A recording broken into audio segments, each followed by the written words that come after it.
Good morning, good afternoon, good evening student. English में Madhusudan channel में आपका स्वागत है। यदि आपने मेरे चैनल को अभी तक सब्सक्राइब नहीं किया तो सबसे पहले आप मेरे चैनल को सब्सक्राइब ताकि मेरी लेटेस्ट वीडियो स्टूडेंट्स टाइम पर आपको मिलते रहें।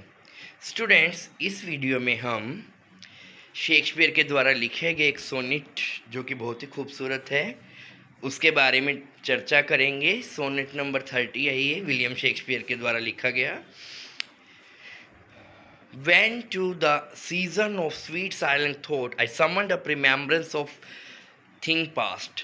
तो इसमें शेक्सपियर क्या कहते हैं कि जब उनके मन में पुराने मधुर विचार आते हैं तो वो अपने पास्ट को याद करते हैं। I summon up remembrance of thing past, जो चीज़ें उनसे छीन चुकी हैं या जो अब उनकी लाइफ में नहीं है उन चीज़ों को याद करते हैं और उसके लिए वो विलाप करते हैं। I sigh the lack of many a thing I sought. उनको इस बात का दुख है कि काफ़ी चीज़ों को वो पा सकते थे लेकिन जिन्हें वो पा नहीं सके हैं।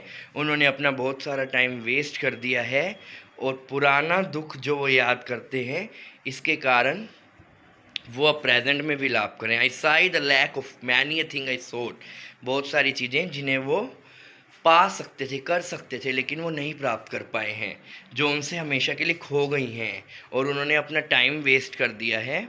जब उन्हें पुरानी बातें याद आती हैं तो वो विलाप करते हैं कि उन्होंने अपना टाइम कितना वेस्ट कर दिया है। And with old woe new wail my dear time waste, then I can drown an eye unusual to follow for precious friend hid in death dateless night।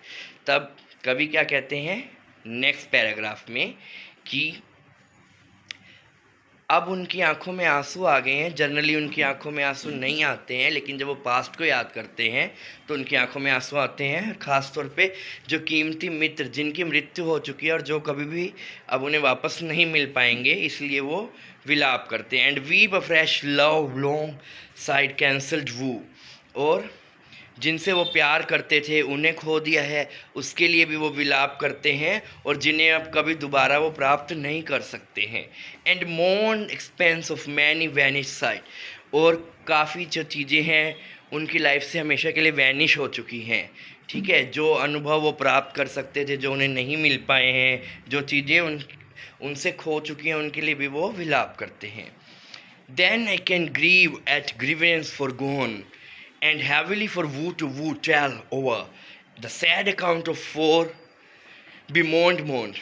तब वो एक एक दुख का हिसाब लगाते हैं और दुखों के ऊपर दोबारा से दुख व्यक्त करते हैं। I can grieve at grievances foregone, जिन चीज़ों पे वो ऑलरेडी विलाप कर चुके हैं, रो चुके हैं, उनके ऊपर वो दोबारा से दुख महसूस करते हैं और एक एक दुख का हिसाब लगाते हैं। Heavily from woe tell over the sad account of fore moan, जिनके ऊपर वो ऑलरेडी विलाप कर चुके हैं, उन सभी दुखों का जब वो हिसाब लगाते हैं तो वो दोबारा से उनके ऊपर विलाप करते हैं। Which I new pay as if not paid before, मानो कि कभी उन्होंने उन दुखों के लिए शोक किया ही ना हो, इस तरह से कवि उसके ऊपर विलाप कर रहा है।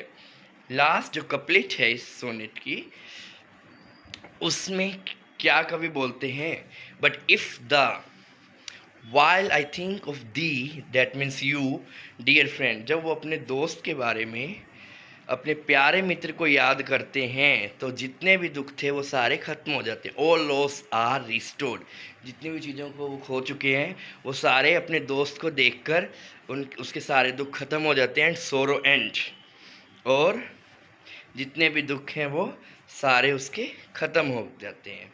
आशा करता हूँ जो मैंने पोएम का एक्सप्लेन आपको पसंद आएगा। वीडियो पसंद आए तो इसे लाइक कीजिए, चैनल को सब्सक्राइब कीजिए। Thanks for watching the video.